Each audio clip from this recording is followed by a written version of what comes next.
Oh, friend, I'm not sure about you, but I know those days when I look back and think, what the heck did I do today? Did I even accomplish anything productive? Did I spend my time? What was I doing? I worked all day long, but right now, as I look back, I feel like I have zero results to show for it.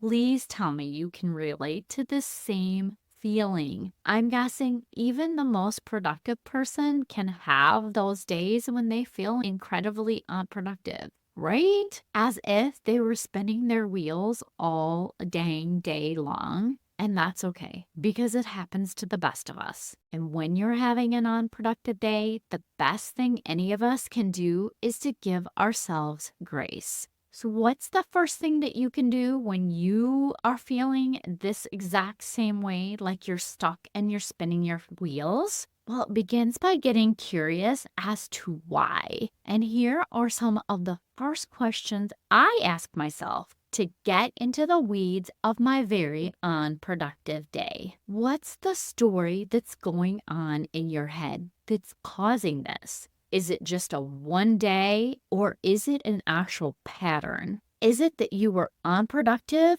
or was your attention in the wrong thing, working on the wrong project or doing the wrong thing, causing you to procrastinate on what actually is the thing that you should have been working on? I know the should word. Sorry. Forgive me for that. It's interesting. One of the patterns I do see with the entrepreneurs that I work with is when they're about ready to level up, they hide in the unproductive, busy work to feel safe. Again, not throwing any stones because I know that I can just as easily fall into this exact same trap.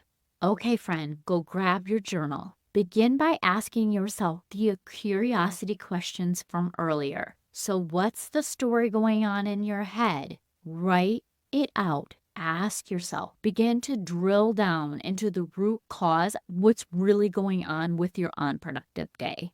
One hack that I found is keeping a journal inside of Notion. By journaling a little bit every day, it allows you to do a look back so that you can see patterns of your unproductive and your productive days. This is a concept that I learned from Marie Pullen and her daily journaling practice. I'll go ahead and put a link down below to her YouTube video on how she uses daily journaling in Notion because this is the thing that started me off on this path. You see, what is nice about journaling in Notion is that you have the ability to roll up your daily journals into weekly, monthly, and yearly wrap ups. And that monthly wrap up allows you to see how many times during the month where you felt unproductive. Tracking this leaves clues as to when you're having those unproductive days and periods. When you pay attention, you'll begin to see a pattern of your productivity over the month. And are you curious why it's so important to track this? It will allow you to plan for those big launches around your productivity spikes in your business. Okay, so let's say you've recognized that you're having an unproductive day, like you're sitting here at your desk and all of a sudden you're like, oh crap, I'm having a completely unproductive day. What have I even accomplished so far? Here are some of my top things to be able to save your unproductive day if you begin to notice you're starting to spin your wheels. The first one is to restart your day. Can you do something simply to restart your day? While I know you're not able to go back in time, we are able to reset and clear our minds. And you can do this either by a quick meditation to clear everything out. The Insight Timer has a great guided meditations that you can do for this, or you can grab your journal and write out all the clutter. If you're not one that likes to write on paper, no problem. Open up a Google Doc and type it all out that way. You see, these are great ways to reset your thinking and restart your day with a fresh mind. This allows you to give yourself the grace you need to let go of that unproductive day that you may be seeing yourself getting into. I firmly believe that a good morning always starts the night before. And what are the things that you can do the night before that will ensure that your day begins on the right foot? It could be just me, but if I'm not 100% prepared for the day, or at least a bare minimum on the things that I find need to be done to get started correctly, I start to run my day in circles. And I don't know about you, but right now it does seem to be happening a little bit more than I want it to. But it's summer and the days are longer, and I'm outside attempting to become a gardener, something I have never successfully done in the past or actually even had a desire to do so. But I'm finding some lazy gardening hacks that are helping me with that. I'll let you know at the end of the season if they were successful or not. And here's a quick list of the things that I like to do to set myself up for a productive day the next day. I like to wrap up my day with journaling in Notion. I've already mentioned before the daily journaling practice that I do, but this allows me to reflect on the day, how it went, and what I was feeling. Clearing out what's in my mind and getting my chicken scratches from my planner in a notebook into Notion so that I can have it there and easily searched later on. Oh, and also adding tasks that need to be done into Asana. Planning the next day with tasks assigned to time blocks in my planner. So I also like to time block my time out in my planner so that I can check things off that way. For some reason, if I don't have it laid out, like my top 3 things that I want to get done in my planner, I can get sidetracked with my digitalness or too many tabs open in my computer, I guess I should say. I like to make sure that my coffee maker is all prepped. The water's ready to go, and I have the coffee grounds in the coffee maker as well. I make sure that my Epic water filter is full to the brim, and I have my first quart of water ready to go in my mason jar sitting on the counter.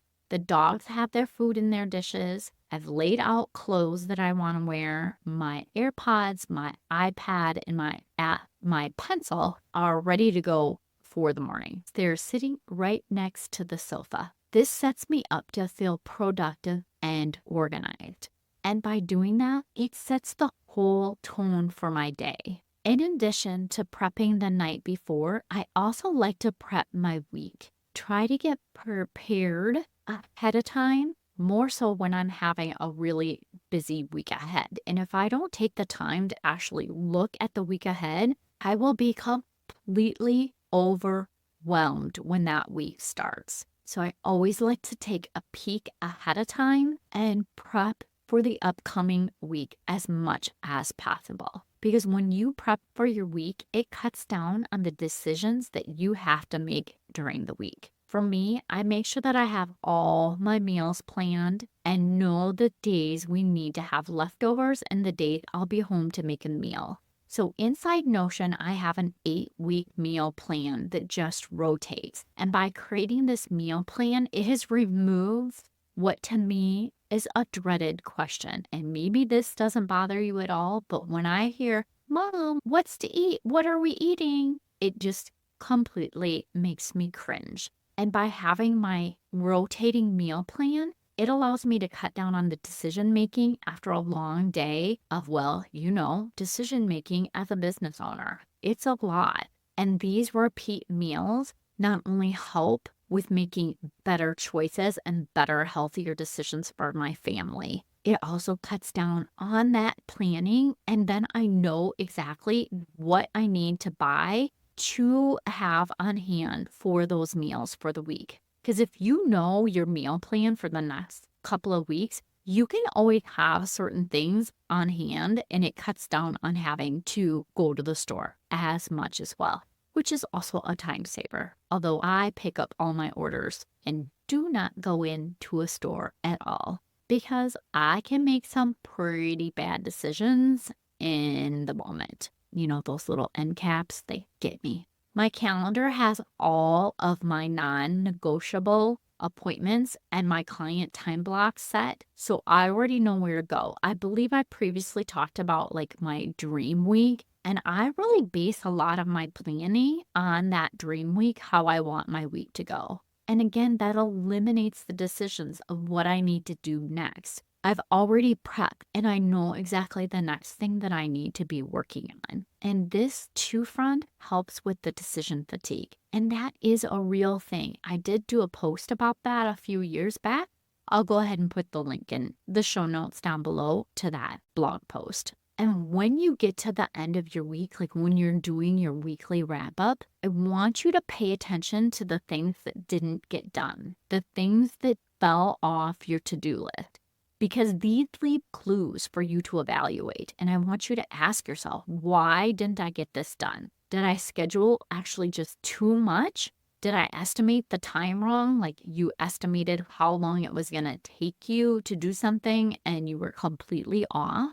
And if it's been a task that's been on your list for weeks, why are you not doing it? Now's the time to ask yourself, like, is it something that you really want to do in your business? Is it something that would be better delegated to your virtual assistant, your content VA? Figure it out. What do you need to be working on? So it's the whole do, delegate, defer, delete concept that you want to be looking at for those tasks that you have repeatedly not getting done week after week. And really, until you get the hang of everything, make sure you have a lot of buffer time in your calendar just in case you have moments where you're completely overscheduled yourself. And what I mean by buffer time is like have white space in your calendar where you can shift things around when you need to.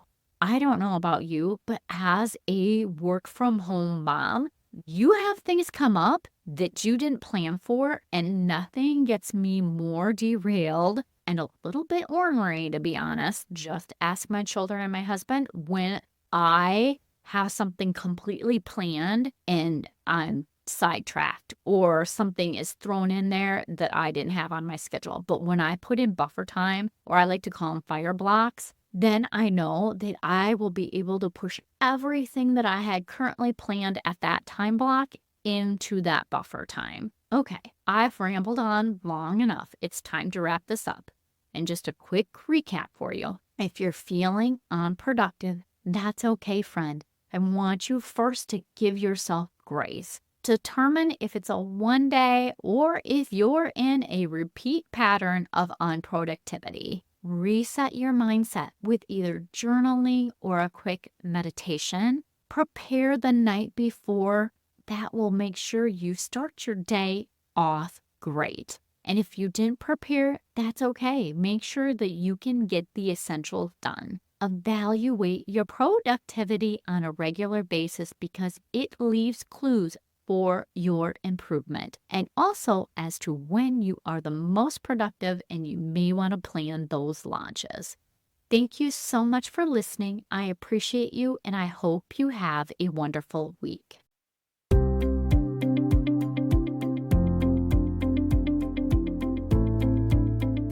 Yay! Thank you so much for listening. I hope that you found this episode valuable and learned some actionable tips that you can implement in your business so that you can feel accomplished and less stressed. If you enjoyed this show, please take a quick minute to share this with your business bestie, subscribe, and leave a review. It helps me reach more business owners just like you. And if you have any questions or topics you'd like me to cover in future episodes, please reach out to me on my website. I've created a form just for you. Remember, with the right system and mindset, you can achieve the success your heart desires. Thank you for tuning in. I look forward to chatting with you next time. I appreciate you and I hope you have a wonderful week. And don't forget, let's grow, friends.